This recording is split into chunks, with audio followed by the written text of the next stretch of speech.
आयुक्त होश में आओ, वोट के फैसले को लागू करना होगा, वोट के फैसले को लागू करना होगा। कालम पूछो। लेकिन अपनी कर्तव्य को नहीं समझता।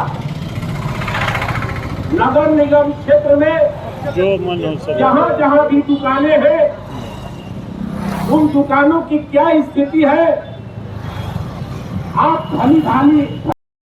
यहाँ मौजूद व्यवसायी संघ भोजपुर जिला के सह सचिव कांग्रेस राजनाथ राम जी, नगर सचिव कॉमरेड बलबू गुप्ता जी, भाकपा माले के नगर सचिव और राज्य कमेटी के सदस्य कॉमरेड सुधीर सिंह जी, राज्य कमेटी के सदस्य कांग्रेस और सेक्रेटरी जिलाधिकारी होते हैं। उसमें पूछा गया नगर आयुक्त से कि आपने बोर्ड के फैसले को लागू क्यों नहीं किया, तो उन्होंने कहा कि फैसला लागू है और जो लागू हुआ था उसी के हिसाब से किराया जमा करवाया जा रहा है। लेकिन दुकानदार बंधु ने कहा कि नहीं, वो किराया जमा नहीं हो रहा है, वैसे वो ज्यों के त्यों पहले जैसे था उसी तरह से है। तो आज फिर जो है ये बात उसी मीटिंग में हमने उठाया और कहा कि भाई आप अपना मिनट बुक दिखाइए कि फैसला हुआ था कि नहीं हुआ था। तो उनके पास कोई मिनट बुक ही नहीं है।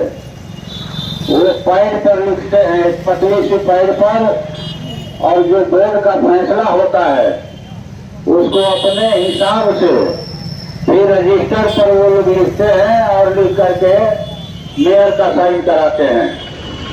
तो हमने कहा कि ये तो बिल्कुल ही गलत बात है।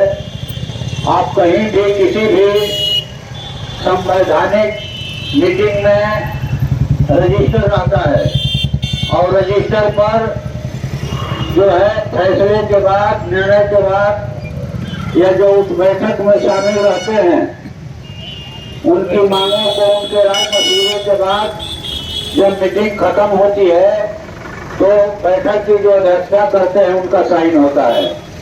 तो आप तो कागज पर ही फाइल पर चला रहे हैं मीटिंग और पूरा आपका कार्यालय चल रहा है। और हमने उसी समय कहा कि आप रजिस्टर खरीद कर मंगवाइए। रजिस्टर का पैसा नहीं है तो हम देते हैं पैसा। हमने पैसा निकालने के लिए डाला बगली में हाथ डाल नहीं मंगवाते हैं। रजिस्टर आया, रजिस्टर पर वो जो थे चुपचाप पैड पर लिख रहे थे जिनको दिया गया था लिखने के लिए। तो हमने कहा कि भाई अभी ये फैसला लिखना था, कहाँ लिखे हैं, आप उसको लिखिए, फिर आप पैड पर लिख रहे हैं। तो फैसला हम लोगों ने पैड पर रजिस्टर पर लिखवाया।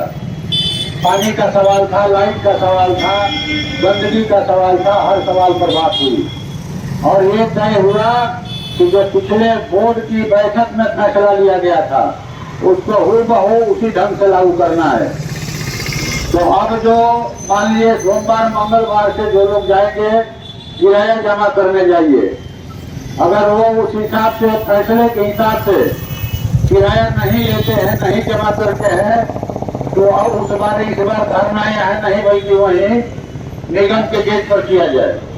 और इतने सारे लोगों से किराया माफ नहीं होगा बल्कि पूरा आह्वान करके शहर बंद का कॉल दिया जाए, ठीक ना।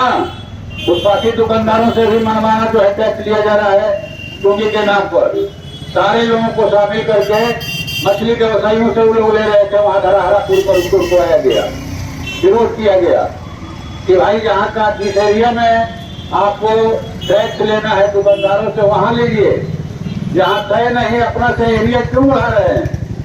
तो लड़ाई से ही इस मामले का हल निकलेगा।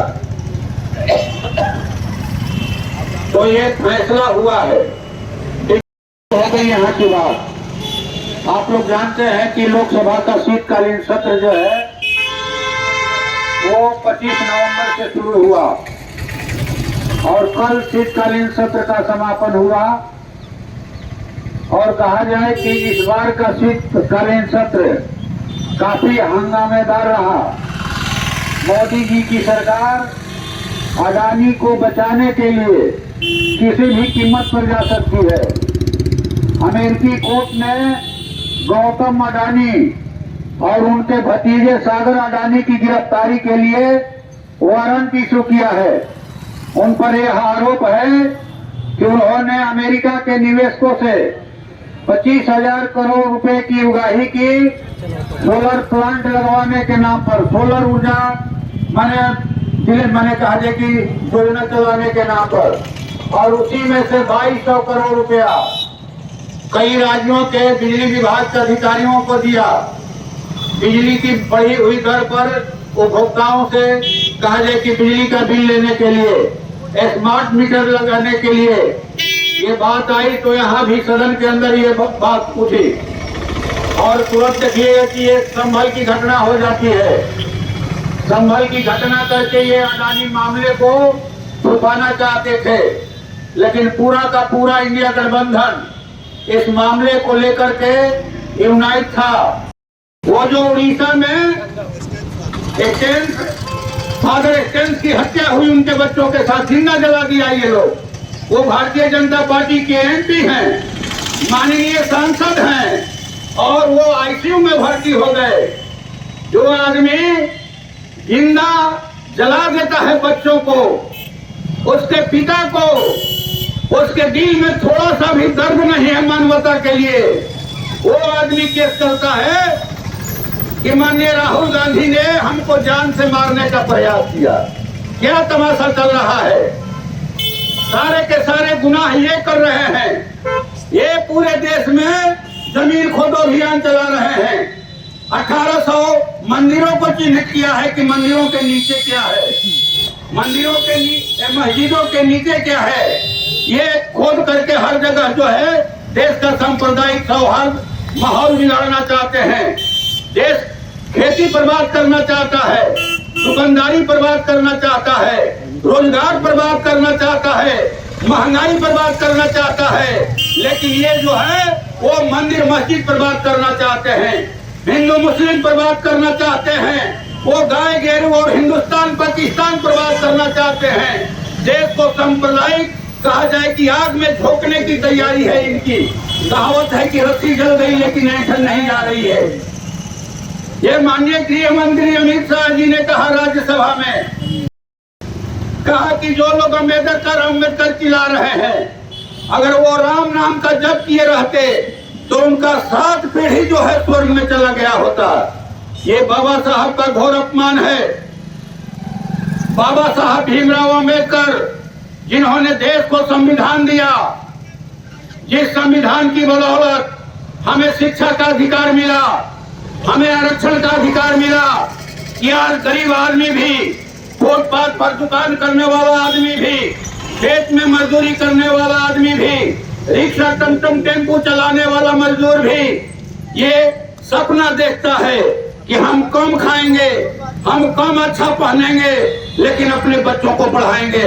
वो अभी अपने बच्चों को EMSP बनाने का सपना देख सकता है इस संविधान की बदौलत। वो अभी जो है डॉक्टर इंजीनियर बनाने का सपना देख सकता है, लेकिन ये तो संविधान ही खत्म करना चाहते थे कि देश को संविधान की जरूरत नहीं है, मनुस्मृति से देश चलेगा। और लोकसभा चुनाव में देश की जनता ने बताया कि नहीं, बाबा साहेब के संविधान से देश चलेगा, मनुस्मृति से देश नहीं चलेगा। यहाँ के भूमिहीन गरीब किसान, दलित पिछड़ी जातियां, आदिवासी लोग, अक़लियत के लोग